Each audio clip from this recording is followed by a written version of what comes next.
Welcome to this Zentangle Quickie.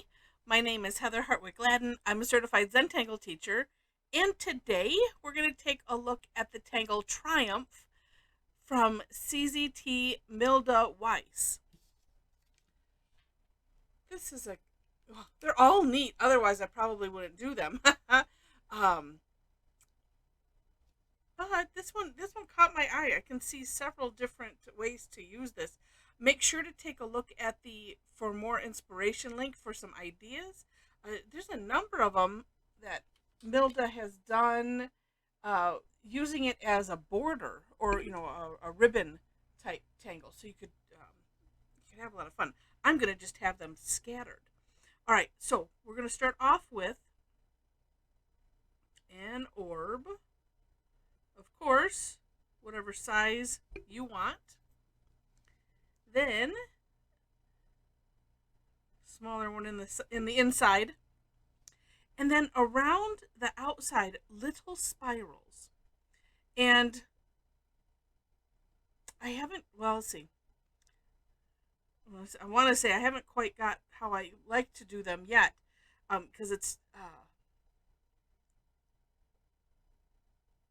I want to make sure that they're going around. I couldn't think of what I wanted to say. Just where it's comfortable. So here's how I'm doing it so far: is I'm starting it on that center orb and carefully going around like so, and then starting on the orb seems to help, and you just have to go slow, so that way you can. Well, it depends on how small you're doing it. If you're doing it bigger, that a lot of me thinks that would really help.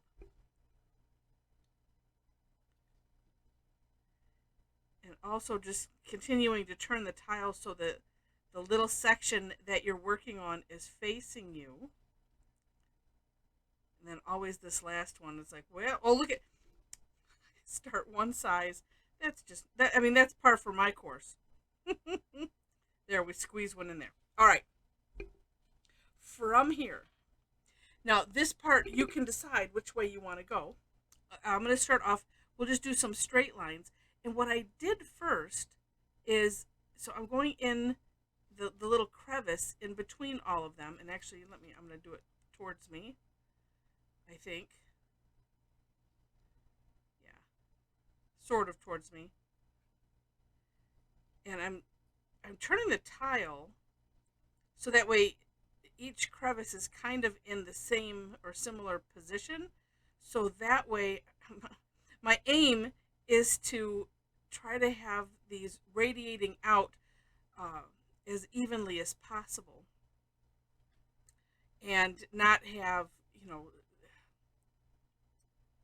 if I was just doing them this way, well, they might be at different angles. Anyway, it just helps to kind of assure that. Now, from here, you can decide if you like this amount of spokes, we'll call them, or if you want more. Actually, that one I want to match that thickness there. You could then, and I'm going to do that. I'm just going kind of on the center and starting.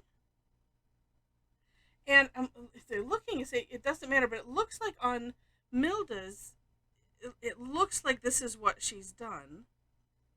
But then again, let me just peek back. Yeah, then again, looking at Linda's little thumbnail, this is on Tangle Patterns, it looks like she did it this way. So it, just like a lot of things in Tangle, right? It's a personal choice. So whatever you want. Now, of course, down here it gets, you know what? There's nothing saying that I have to fill all those in. Well, either way, it's either going to look like too much of a gap, or so I might as well just fill them in. One way or the other. It's either going to be too spread apart, or not where it's going to be even, but that's okay. The imperfection is what's great about Zentangle. All right, so then, I mean, you can have fun with this using the hollow bow concept. Let's do that. We'll put this one, go a little bit behind that one, like so. And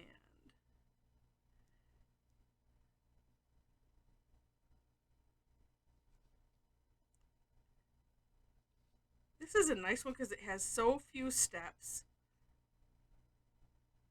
And like I said, it's neat and somewhat versatile where you could do this like any orb type. You could use it as a fill-in, like any type of orb pattern, like we would say printops or just regular tipple. But I mean, obviously this is going to be bigger. Ooh, look at that one! I didn't have to squish it in. It maybe helps to not think about it. Although I did leave a little bit of a gap there. Oh well. It's okay. Now, another way you can do this is, and which way do I want to go? I guess I'll go this way, is you can do these with curved lines. And actually, if I get that one more, have that one that I said, I made the comment, I didn't touch, the end on the spiral, but you can easily fix it by just taking that line all the way to that center orb. I think this one I'm going to just leave like this and not put them in the middle. Oh, look at how that lined up. If I had planned that, there's no way it would happen. And it does help to get them towards the end. And that is it. Except just having fun with them. Let's see. I'm going to do. Oh, I'm going to continue to work while and play with this while I tell you. Number one, if you're enjoying this, would love to have you click on the like button. And if you haven't done so already, while you're clicking, would love to have you be a subscriber to the channel. So feel free to click on that as well. Also, feel free to leave comments. Oops, and I just noticed. I'm gonna. Well, maybe it would. Hopefully, it was just right there. A lot of times I don't look at the screen when I'm doing this, so I hope that my hand wasn't in the way. I'm going to continue to do so. If in case it was, there we go. And I think I'll alternate. Let's do this one with straight ones. Okay. I mentioned the description section of the video. For that, you in that section you will find resources, the links to the step outs, and I think I'm might leave that one the way that is too. I'm gonna alternate the way I do them. Besides the links to the step outs, you will find ways to connect with me. So I have a link to my website where you'll find extra resources, classes that I teach. So if you're interested in something like that, you'll find that link on there. You know what I'm doing? I'm angling my pen this way. Sorry about that. You know what it is, because this is the pen with the tip. That's I'm trying to get as much life out of it as possible. And so because of that, I was overcompensating with the angle. All right. And then let's see. I need to do another curvy one. Okay. Curvy. Oh, and then there is another piece of decoration that I think I'm going to add to these. All right. I'm trying to get this. I thought I had. It's just so funny. It's like I think I have everything all set up perfect. Yeah, and you know what? And for this one, because I'm kind of. That one is clear. I don't know. I think I'm liking them without doing them. You know what?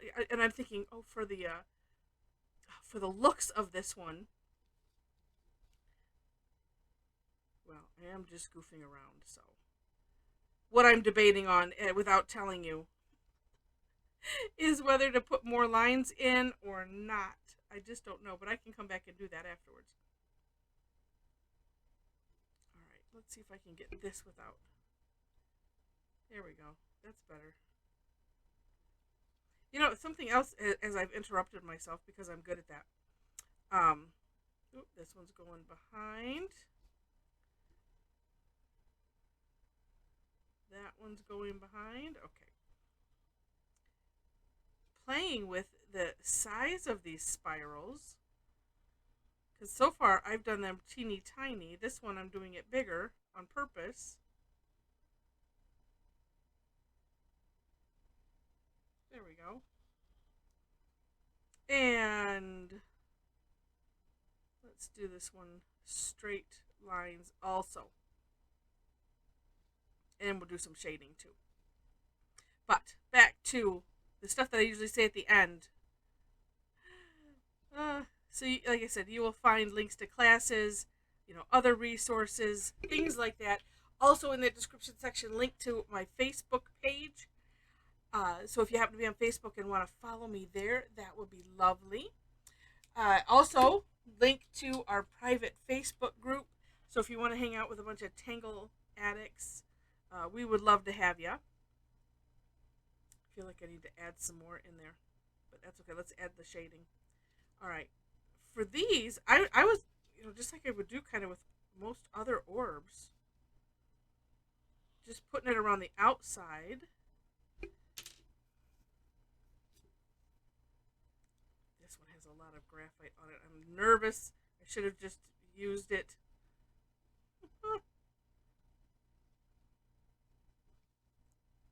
One thing I've noticed is that, and I was calling it the scooch motion, where I'm kind of going up and down like this way with the tortillon, seems to be, if you have one that's well used, it seems to leave a finer line. Let's play for a minute. Yeah, doing this way just seems to be a little thinner than, even going back and forth without doing a bunch of circles. Yeah, that adds something. And then, could, if you wanted to, if you have enough room, we'll see if I have enough room. I'm going on just barely on the outside of these.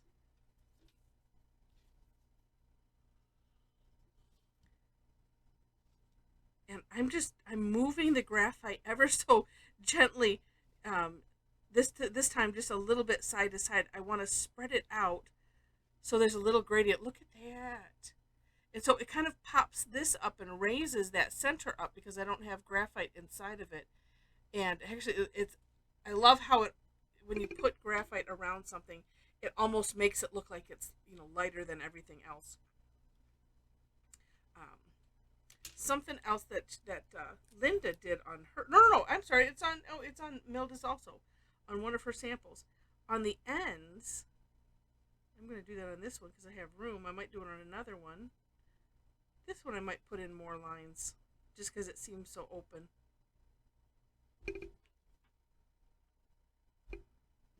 Just little orbs on the end. Yeah, this one is calling to me to do more lines. So I'm gonna.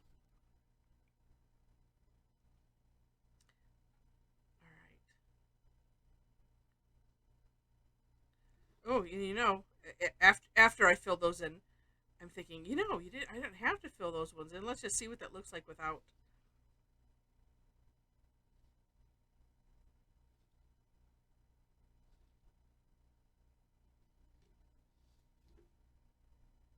Well, I don't know. It depends on what you're going for. I mean, it could be kind of neat, but I like having all of them on. So that's what I'm going to do. All right.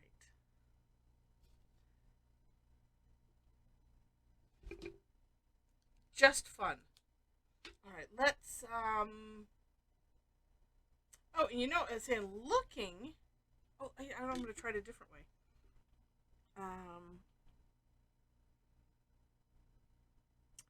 Let's, just because, I like to experiment apparently on these. It's supposed to be a quickie. It is still quickie.